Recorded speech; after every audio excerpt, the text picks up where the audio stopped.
range Mike Johnson is as a person. A guy who monitors what videos his son is watching, a relationship that actually goes both ways for some reason, and he's also just a religious fanatic. But that's all we seem to know about Mike. There's some other stuff that he's clearly hiding, at least according to one TikTok user who is now making an accusation that they have proof that Mike Johnson is gay. And it's because this TikTok user is furious that Mike Johnson is covering something else up. The Epstein files. And so now he's threatening Mike in a story that is unfolding in a very crazy way that we are going to get into. But before we do, if I could quickly ask you to leave a like on this video, and if you haven't already and you enjoy our channel, to hit that subscribe button because it goes a long way in supporting our work. Now, before we can get into this TikTok with the accusation against Mike Johnson, we have to start with the reason for it, because the user said he'll go public with this information unless the Epstein files come out.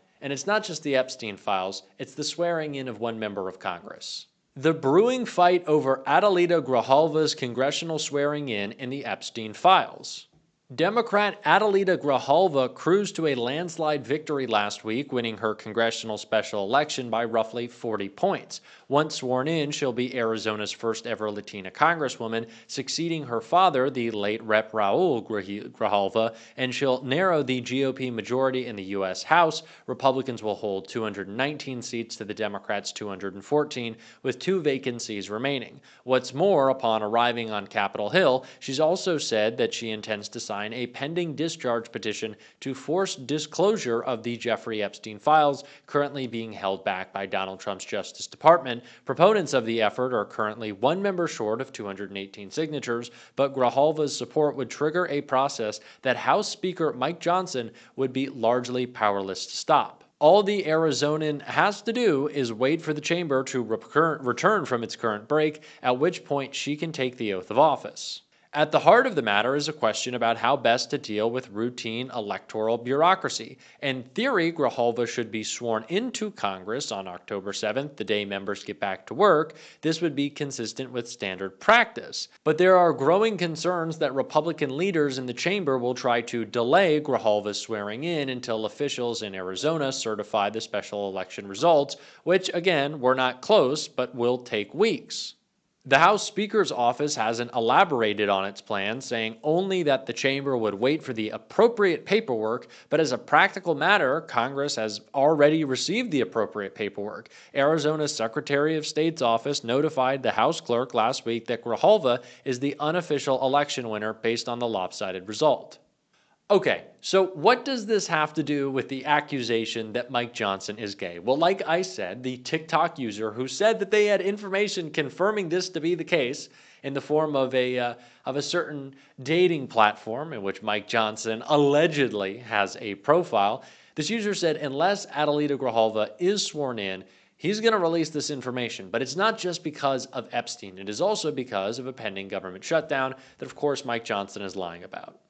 Cover. They haven't backed off on any of those demands, Sean. You had it right. They want to take hard-earned taxpayer dollars and they want to give new benefits to illegal aliens. We eliminated that in our big beautiful bill.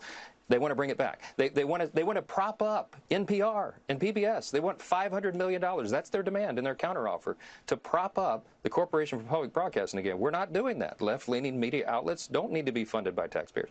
They want to spend $1.5 trillion on a simple 7-week stopgap funding measure so our appropriators can get back to the job of just funding the government. And it's really a crazy thing to watch.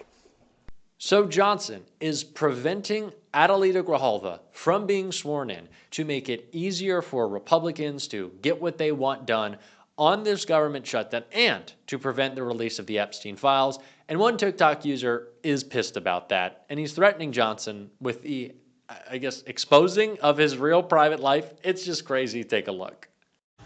Hey, here's a message for Speaker of the House, Mike Johnson. Pay attention, bud. This is for Mike Johnson. If you're not Mike Johnson, you can keep scrolling or you can stay here and listen to what I have to say. Hey, Mike, you have until Wednesday to swear her in. Wednesday. Or I will release your Grindr profile and your IP address.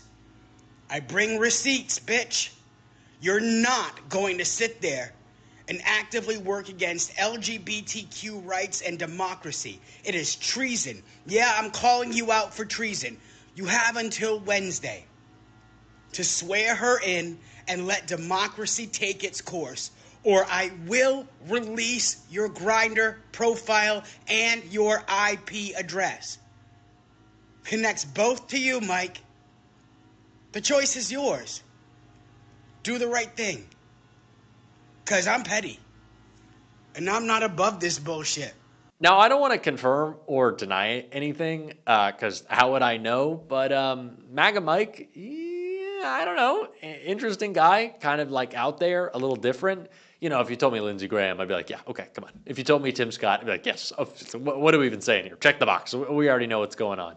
But interesting stuff going on right now. And it's especially a little strange with the response that we've seen from the Speaker's office. But of course, we know ultimately they want to delay and delay and delay. There are several elections, special elections, that should have taken place weeks and months ago in a state like Texas. But of course, Governor Greg Abbott understands that the longer he can push a special election, the longer it takes to get another Democrat in the House. And Mike Johnson is terrified of that because with already such a slim majority in the House, he's really struggling, especially around this government shutdown, which we need more of an update on, and we got it from Lawrence O'Donnell right here.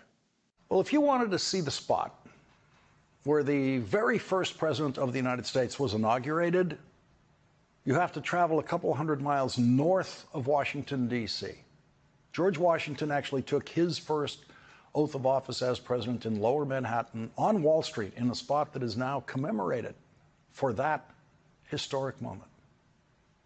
For what turned out to be a brief, shining moment, New York City was the first capital of the United States of America for a little over a year. George Washington lived then not in a big White House, but in a New York City rental like so many millions of us have since that time.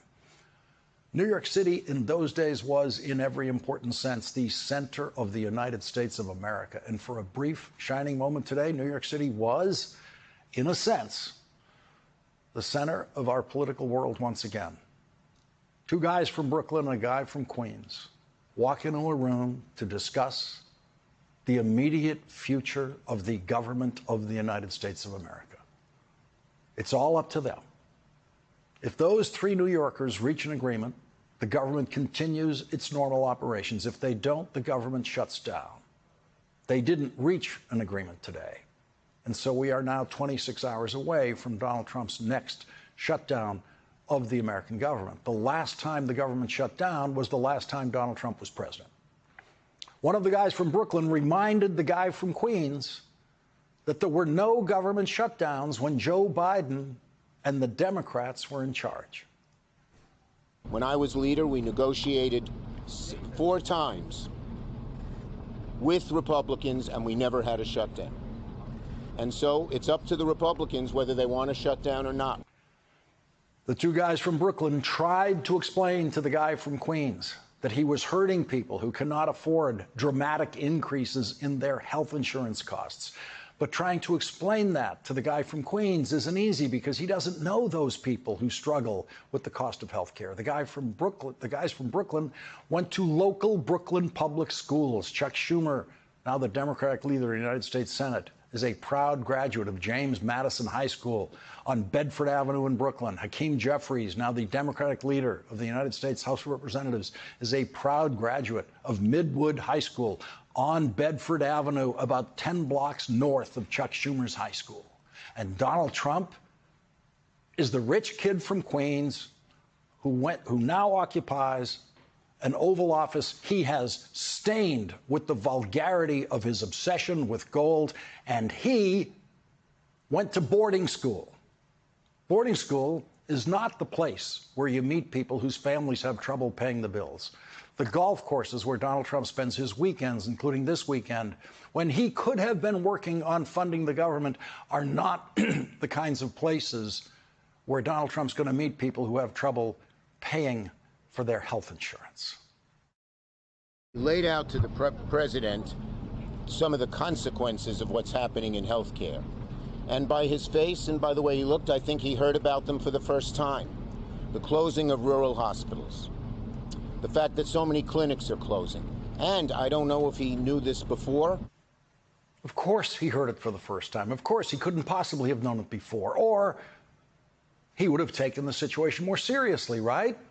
He wouldn't have spent the weekend doing absolutely no governing work whatsoever. He wouldn't have canceled the first meeting that he had scheduled with those two guys from Brooklyn last week.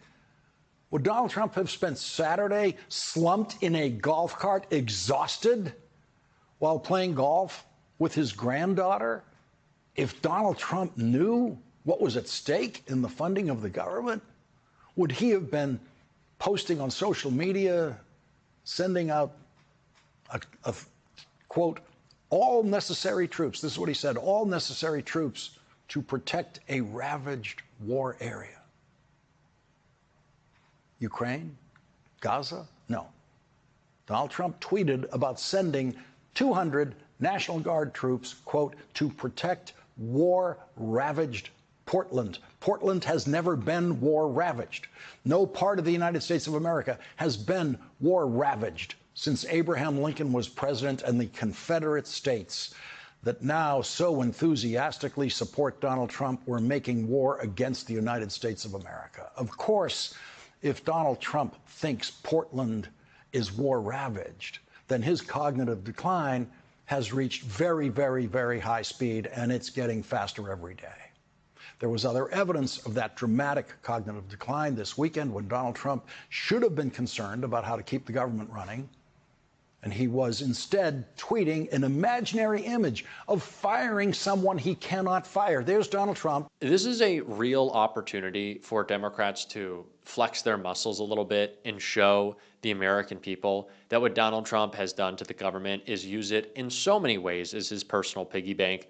And we are ready to stop that, whatever it takes. We need to fight back. We need to have some spine. Chuck Schumer, do not trust Republicans. Do not send them a thank you note ahead of time. And do not send Donald Trump another fucking strongly worded letter. My God, I am begging with you, because we will call you out on that. We're gonna on this show. I don't care. We shoot straight here.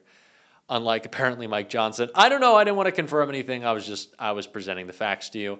I don't want to get sued by the Speaker of the House, at least for that, but maybe for something else. We'll have to see. And if you want to stick around for my pending lawsuit, maybe with Mike Johnson, as always, you can hit that subscribe button. Leave a like on this video if you stuck around to the end. Drop a blue heart in the comments. And if you want to support the show in another way, you can subscribe to my Substack, linked right here or down below.